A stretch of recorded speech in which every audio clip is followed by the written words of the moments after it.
How's it going, guys? Right now you're watching some of the footage of the Destiny 2 Forsaken. So, Bungie just finished a lengthy stream detailing the year 2 of the Destiny 2, or a year 5 of the series as a whole.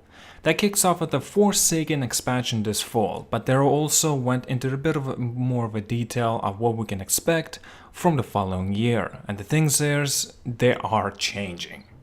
I probably should have taken a lot more notes during the stream instead of like live tweeting the entire thing. But here are all the important things, and I thought that probably is the most presentable and most interesting to me. So the setting. We got a relatively few story details in this stream, which are supposedly being saved for E3. But we did learn that the Taken King, this is a Cayde-focused expansion, and the story opens from the prison break, where a bunch of baddies Cayde has locked up all escaped. Bungie said that the Forsaken has more of a Western vibe. There is a part of the reef we haven't been able to, been to before, made up of stitches of the Together's asteroid. New enemies of some sort. Fans were hoping for an entirely new race of enemies to fight rather than just reskins, and we appear to be landing somewhere in the middle. Our main antagonists in this game are a tribe of the Pirate Fallen led by a number of Barons, who we must hunt down and kill, possibly in the story, possibly in the strikes and raids, not sure. While yes, they are still fallen, and at least what was shown on screen seemed to show that these were more than just reskins and showcased enemies with a lot newer attacks and mechanics, especially the bosses. Again, perhaps it's just like we saw in the Cabal and in the D2, where they added a few new enemy types and that was it. But this did look like a fair amount of new foes, even if they are still fallen. Well, we'll have to see. New subclasses of some sort. Again, I didn't get my wish as there were no new Fort Guardian class, but there are new subclass branches that appear to end in the entirely new supers. Right now the two paths are for each subclass both end in the same super, but that's about to change. And it appears to be more than just one pair class. New Warlock, Arc and Void supers were shown off, and a Hunter have exploding solar knives and what appears to be a Void Blade. Anyway, Titans have a huge two-handed hammer to join their little hammers. I assume that they're just new paths and not just replacing old ones, but I'm not 100% sure about yet. And so there's a new thing, bows. The one of the new weapon type presented pretty much the bows. There was a close, mid and long range bows, but they look pretty badass at what we've seen. In a game known for its shooting, I feel curious to see how these feel. But the bows are all the rage now in the games of Tomb Raider and Horizon Zero Dawn, so it seems like a good addition. I don't know how it will actually be a similarities to a bow, like a void bow from the Hunter. That should be interesting to see anyway. Anyway, random rolls are back. Bungie also briefly mentioned changes to the mod system about making each gun your own, but they didn't really get into much of the details about that. Weapon slotting. I'm still trying to fully puzzle this one out.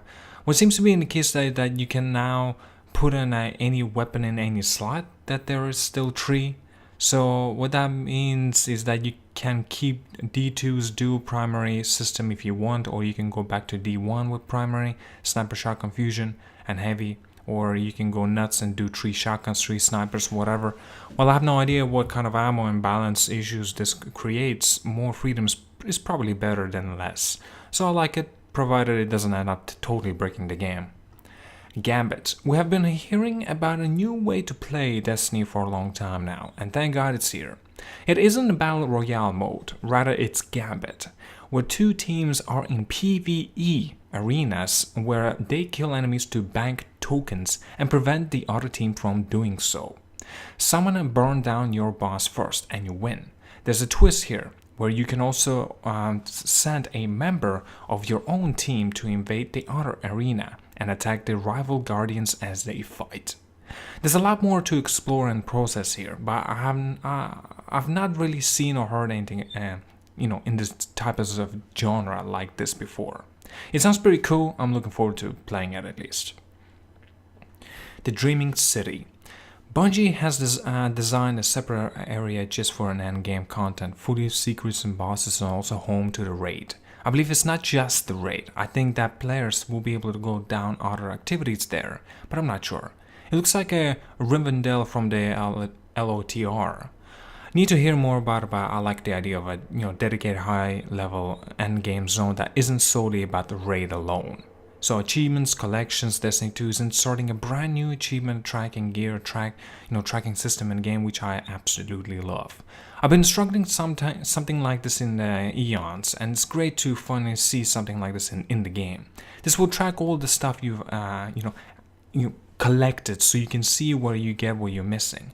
It should allow you to repurchase stuff you already dropped, freeing up additional vault space, though 200 more vault space are being added. Achievements track kills and other feats in the game. And there's also a lore tab that all looks like the closest thing in the in-game grimoire we've seen to date. Now, the shitty part. Well, annual pass. Alright, now we're getting into how are fans going to take this territory. It's well known that Year 2 and Year 3 of Destiny 1 were rather lackluster, filled with only live events and little else between major fall releases. Bungie is looking to change that. Live events will still happen, but they're now offering an annual pass. That is essentially a year-long battle pass that will all allow us to have an endgame content, new weapons and gear and new lore among the other things, in 3 different content releases. There are not larger pieces of story DLC like we've seen in this year, but more of substantive than what we saw in the D1 during its off years. You can buy a Forsaken and annual pass for $70, or a pass by its for $40. So it's likely to controversial, but honestly, by entire year, it doesn't seem that bad. $40 or $3-4 a month, that's just a full access to all the Destiny new content for an entire year. Granted, we don't know what exactly is in those content releases, but on the surface it doesn't sound horrible, but we'll need to know more clearly. Now I know I probably missed some other stuff, but I want to actually elaborate a little bit more about this annual pass. Now, am I with this idea? Absolutely not. I think it's pretty much a season pass thing, but it gives you a little more content sort to play for yourself. Now, I'm not gonna deny the fact that we're pretty much not gonna have any DLCs, but actually, let me scratch that. It's gonna be half of a DLC. Don't expect a story in those. No cutscenes, none of that. Just content. That's how I got the vibe from it. So I guess we're gonna get 3 or 4 of those, and one of them is Black Armory in the winter of 2018, Joker's Wild in spring 2019, and Penumbra summer of 2019. I don't know how I feel about this, to be honest. Am I down on board with this? I don't think I am. Firstly, they have not really shown off anything about this yet, so I'm not even gonna consider getting it. Is it that it doesn't seem as bad with the price range because a full year of those 3 other contents on top of, and I don't know how I feel about this because I don't really want to support this, and I don't think I will, because there's so many other games on the horizon that just do so much more and so much better with the content wise and just a new IP in general, come on. Anyway, I don't know how I feel about this annual pass, but whatever. Anyway, thank you so much for watching. Tell me down in the comments what you think about this Destiny 2 Forsaken of a DLC expansion, so to say. And yeah, I need to know a lot more about this to actually even think of considering a purchase. But I digress. Tell me down in the comments, like I mentioned. Anyway, I see you guys later. Have an awesome day, and peace out.